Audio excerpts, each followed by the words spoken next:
ఆర్మూర్ రైతులు town ఆర్మూర్కి MPR Armoor ఇవ్వాలి. అవును సార్. ఓకే సార్, మంచిది సార్. నేను ఇప్పుడు పంపిస్తాను సార్ రైస్ మిల్క్. ఎమ్మంటే పంపిస్తాను సార్, ఎమ్మంటే ఇస్తాం. ఓకే సార్, ఇవ్వమన్నా సార్. ఒకసారి అతనికి రైస్ మిల్ కూడా ఫోన్ చేసి చెప్పండి సార్, కొద్దిగా ఇస్తాను సార్, చెప్తాను. 20 రోజుల క్రితం మా ఆర్మూరు సంబంధించిన రైతులు ఈ దొడ్డు వడ్లను ఇక్కడ కాలేజ్ దగ్గర ఎండబోయడం జరిగింది. వారు శతవిధాల అన్ని విధాల అధికారులతోటి మాట్లాడుతూ ఉన్నారు. కానీ ప్రభుత్వం దొడ్డు యార్డ్లు మేము కొనుగోలు చేయమన్న ఆలోచనతో ఉండడం వల్ల వీళ్ళు తీవ్ర ఇబ్బందికి గురి కావడం జరిగింది.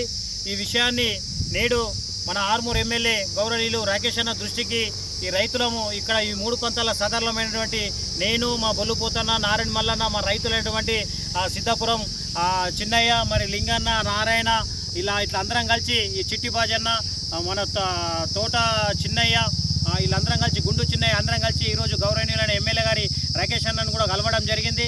ఇక్కడ రైతులు చాలా ఇబ్బంది పడుతున్నారన్న. గత 20 రోజుల నుంచి కూడా ఇక్కడ వడ్లు ఎండిపోయినాయి. మరి వాతావరణం కూడా పరిస్థితి ఎట్లనో ఉంది. రైతులకు చాలా ఇబ్బంది అవుతుందంటే సంబంధిత అధికారులతోటి, కలెక్టర్ గారితో, డిఎస్ఓ గారితో మాట్లాడి తక్షణమే దొడ్డు వడ్లు కొనే విధంగా ఏర్పాటు చేయాలని వారికి వీరు ఆదేశాలు ఇవ్వడం జరిగింది. తక్షణమే వారు కూడా స్పందించి ఎమ్మెల్యే గారి అంటే రైతులు రిక్వెస్ట్ చేయడం వల్ల ఎమ్మెల్యే గారి ఆదేశాలను వారు కూడా పరిగణలోకి తీసుకొని వెంటనే మాకు ఇక్కడ లారీ కూడా పంపించడం జరిగింది. ఈ రైతుల తరఫున, మా కుల సంఘాల అధ్యక్షుల తరఫున, అందరి తరఫున గౌరవనీయులైన రాకేష్ అన్న గారికి ప్రత్యేకమైన ధన్యవాదాలు తెలియజేస్తున్నాం.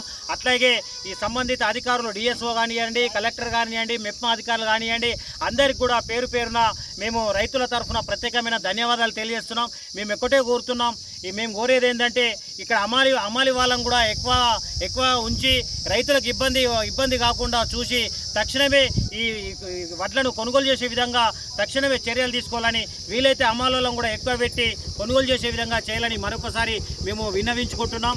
ఎందుకంటే ఇప్పుడు మా అన్నగారు రాజకీయాల్లో రాకేష్ అన్న గారు ఒక రైతు పక్షపాతి అని నేటితో నిజమైంది. వారు అన్ని విధాల ఆహరించాలి, ఏ కష్టమున్నా నా దగ్గరికి తీసుకురండి, సమస్య పరిష్కరించే విధంగా నేను ప్రయత్నం చేస్తాను అంటూ ఉంటాడు. కాబట్టి ఈరోజు మేము అందరం కలిసి కూడా పోయిన వెంటనే మాకు స్పందించి ఈ విధంగా కొనుగోలు చేసే విధంగా ఏర్పాటు చేసినందుకు వారికి మరీ ప్రత్యేకమైన ధన్యవాదాలు తెలియజేస్తున్నాం.